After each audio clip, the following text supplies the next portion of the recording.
to the channel, and thanks for joining me on this week's episode. It's a cool and brisk morning here in New England. We're definitely in that sort of transition period. Now we're in the throes of autumn. This year's color has been less than ideal. We knew that was going to be the case. We've had a severe drought here in New England this year, and so unfortunately our foliage has been a bit muted. But that being said, it's still beautiful, and we're having the sort of annual transition from our summer through autumn into our winter months. So it's a bit crisp, it's a bit cool here this morning, but it's a wonderful place to be. Speaking about wonderful places to be, I just got back from almost 2 weeks in the Pacific Northwest. I spent several days photographing on my own in the Columbia River Gorge in Oregon and into southern Washington. And then I went over to the Olympic Peninsula and joined the team from out of Chicago to help staff the Out of Olympic Landscape Photography Conference that just took place. And so for almost 2 weeks, I had the opportunity to photograph the Pacific Northwest. And I have to tell you, I've been to Oregon, Seattle, Vancouver, that whole area, maybe 6 or 8 times in my life.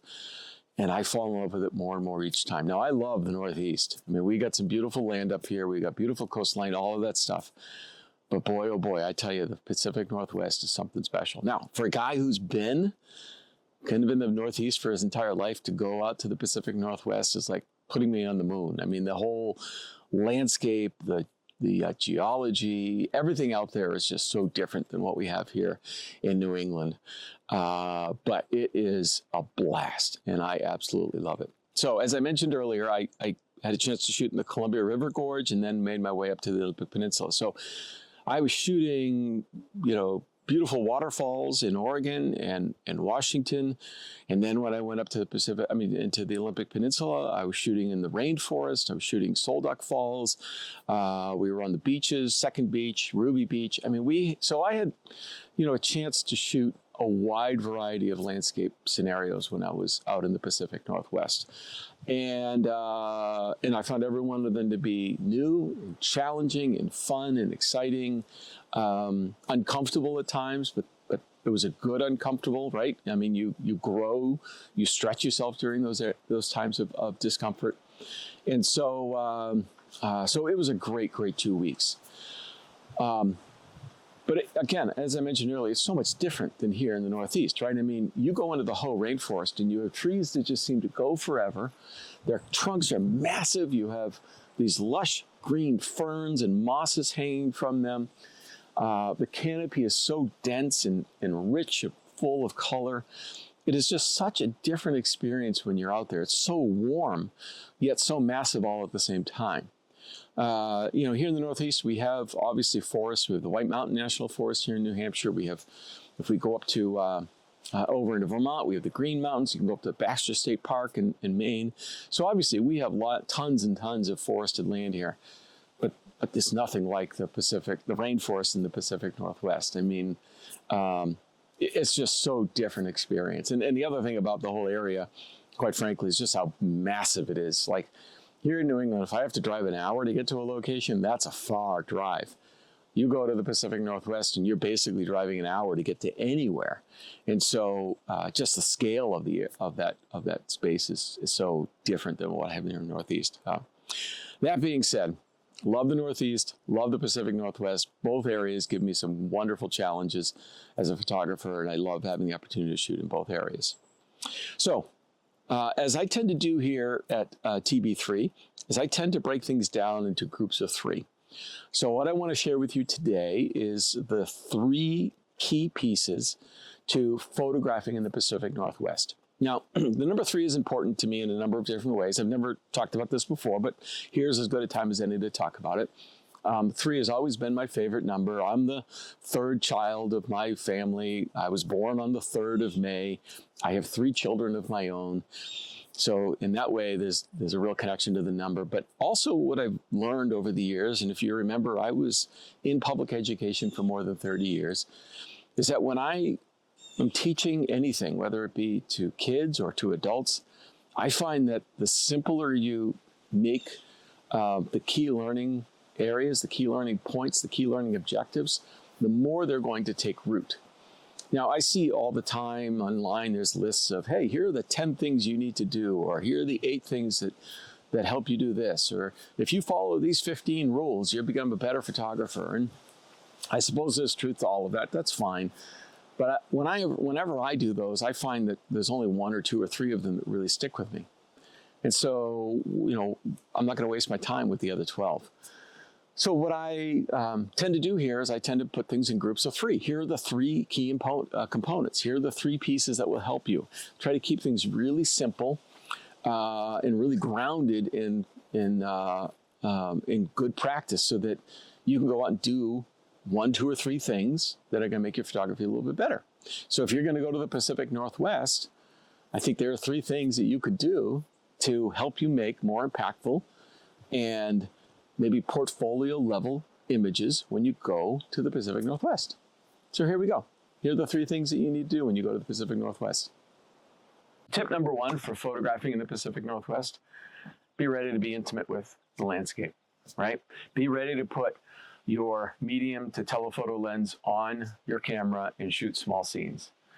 There are areas, no doubt, you can put your wide angle on and you can create the sort of traditional grand landscape scene out in the Pacific Northwest. If you want to go up to the top of Hurricane Ridge in the Olympic Peninsula, or maybe you go to Mount Rainier, Mount Hood, you get the classic sort of water flowers, wildflowers with the mountains in the background, or you can go to any of the beaches and shoot, the sunrise, sunset shots that are more grand in scale. But the vast majority of your work, when you're sort of in the midst of the Olympic Peninsula, is going to be done with, your 24 to 105 or your 100 to 500 lens, or some variation of those, depending on what system you use. I just found myself being more drawn to the more narrow, intimate landscapes of the scene. Now, I have to be honest with you, this was a challenge for me. Again, I'm from the Northeast. I'm used to putting my wide angle on, going to the coast, having a beautiful sunrise, shooting these sort of wide sunrise coastal shots. So this was a bit of a challenge for me, no doubt about it. I also found that, or I also worried, maybe that's a better word, that I was doing the area a disservice. That here I was in this massive and grand landscape, and here I am putting my telephoto lens on and just shooting this one little fern. Like, to me, I was like, oh, am I really kind of doing this area justice? But what I realized over time is that as I photographed that fern there, or the mosses over there, or this little intimate forest scene over here, or this collection of rocks on the beach over here, is that while I wasn't taking one grand picture of the area, I was creating a grand story of the area through the accumulation of 5, 10, 15 different intimate scenes that I was able to photograph. And so you can think of it more as a book of chapters, right?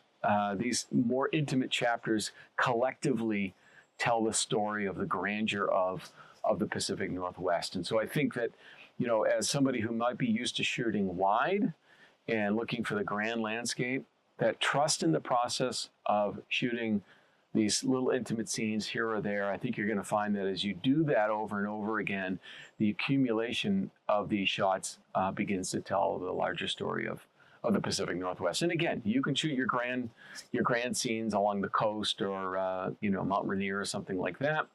But be prepared to put your telephoto lens on, have it pointed towards the ground or at eye level, and find these nice little tidbits of scenes here or there for you to photograph. It's these little pockets that, when you put them all together, come together and just sort of weaves this beautiful story of the Pacific Northwest together in a really nice and thoughtful way. So my first tip for photographing in the Pacific Northwest is, while you can get a couple of grand wide landscapes in some of these areas, but be prepared to put your zoom lenses on and find some intimate scenes to photograph, because I think the collection of those is going to help tell the story of the Pacific Northwest maybe better and more full and more rich than a couple of large landscapes would. So my second tip for photographing in the Pacific Northwest is to simplify and seek order in the chaos that is the Pacific Northwest. The Pacific Northwest is as grand and as beautiful it is also cluttered, messy, disorganized. Whether you're in the forest or on the beach, there is matter everywhere, and it's massive. And so somehow, as the photographer, you have to really simplify all of that, and you have to bring order to all of that chaos. Keep in mind that your job as a photographer, as a landscape photographer, is to take the 3D world that you're experiencing and allow people to experience that 3D world, but only in 2 dimensions, right? We live in these little 2x3 frames, yet in the real world, we have this depth that we're experiencing. You know, not only do we have left, right, up, down, we have this also depth that we experience. We lose that, right? And so if your viewer isn't able to, if your image isn't able to translate that 3D world into 2 dimensions so that your viewer can experience that third dimension, then you're going to have a really tough time making a compelling image. And that can be really difficult in the Pacific Northwest because there is so much clutter and there is so much just stuff, right? So, you know, when I look at the work of folks like Alex Noriega, and Simon Baxter and Anna Morgan and Jennifer Renwick, I mean, they do such a great job of bringing order out of this chaos that I'm like, boy, this frankly is a super challenge of mine, but they do it and they make it look so easy. So when you go out to the Pacific Northwest, what you're going to find is you're going to find yourself kind of getting down low or getting up high or looking at different angles and trying to figure out a way to tell this 3-dimensional story, again, in this 2-dimensional 2x3 frame that we have to share our stuff with.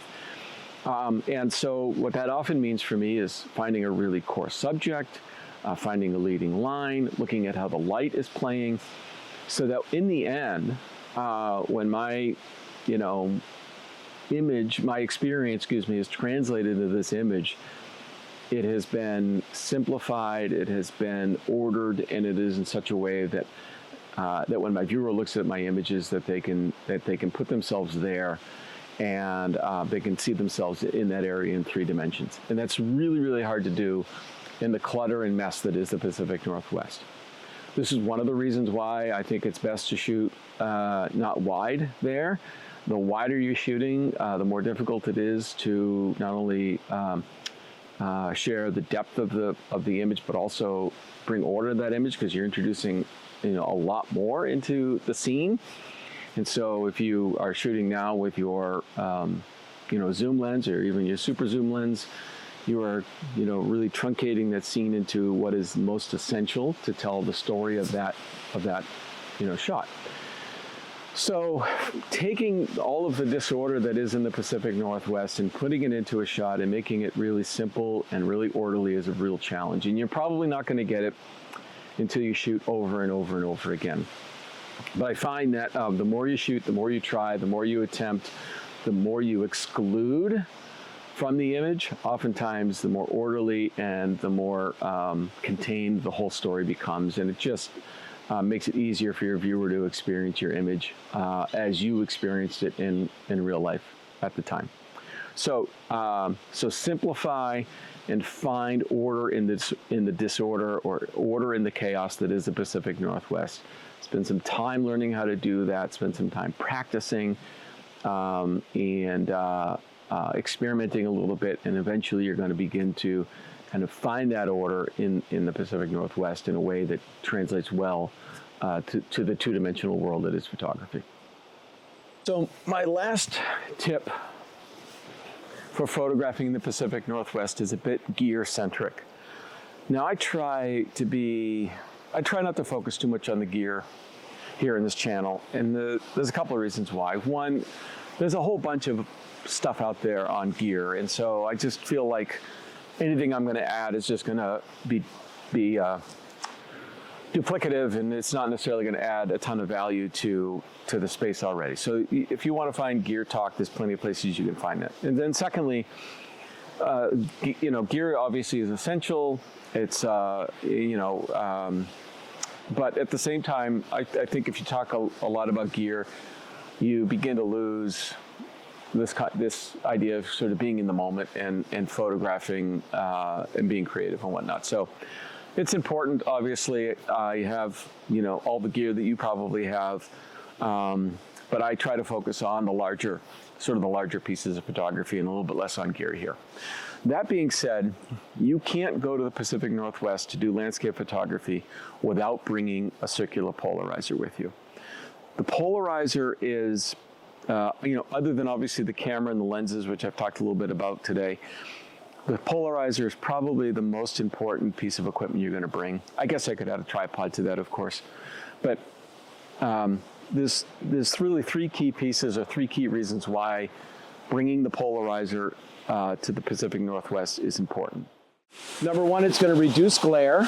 So the glare that's on the leaves and on the water down here, it's just going to soften that a little bit, darken up everything, make everything, I just won't have that glare like I would have had otherwise. Secondly, it's going to slow down my shutter speed a little bit, which is super helpful with the waterfall because I'm looking for anywhere from 1/4 of a second to about a second shot.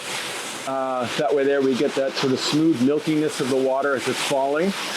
And I'll take several shots from about 1/4 of a second up until about a second or maybe even longer, depending. And then finally, that polarizer is also going to make everything just look that much more lush and full and green. And so it's going to make that green color really, really pop for me. So the polarizer is really key. So I put the polarizer on, I'm going to shoot some landscapes. Then I'll go to a portrait and I'll shoot some that way. And when I do that, I'm going to have to readjust my polarizer because it is sensitive to whether you're shooting landscape or portrait, the orientation of your camera. So the circular polarizer is really a must-have in the Pacific Northwest. It's going to reduce the glare of water and moisture. It's going to slow down your shutter speed for those waterfalls or cascade shots that you want. And then finally, it's going to help just bring out the richness and boldness of the greens and yellows that you're going to find in the Pacific Northwest that are just like no other place on Earth. So bring your polarizer. You can't shoot in the Pacific Northwest without your polarizer. Okay, well, there you have it. My 3 keys to photographing the Pacific Northwest. Be intimate, simplify, find order in the chaos, and then use your circular polarizer. And you know what? Here's the great thing about those 3 theses. They work really well in the Pacific Northwest. But I think in general, if you do those 3 things, regardless of where you are, certainly the circular polarizer, if you're dealing with water in any way, or rich, deep colors, I think you're going to find that your photography is going to improve regardless of where you are. That being said, if you go to the Pacific Northwest, those 3 pieces are going to help you make, I think, better, more compelling, and even maybe portfolio-worthy images. So as the winds whip up here in New England and the air changes, I just want to say thank you for joining me on the channel. There are 2 things you can do to help support me. One, if you would like, subscribe, comment, and share this, I would really appreciate it. I enjoy making the content, and if you think it's worthy of your time and others' times, that's the best way you can do to help support me, is to do one of those 4 things. And then secondly, I have my calendar coming out. This is the time of the year when I sell my 1 physical item a year. It's my calendar for 2026. You can find it over on my website at tb3photography.com. If you like the work that I'm doing and you want to help support my work, that's one of the ways you can do so. So I would really appreciate you taking a look at that. All right. So with that being said, I hope everybody has a great day. Enjoy your time outdoors and making the photographs that you do. And we'll see you at our next episode. Take care, everybody.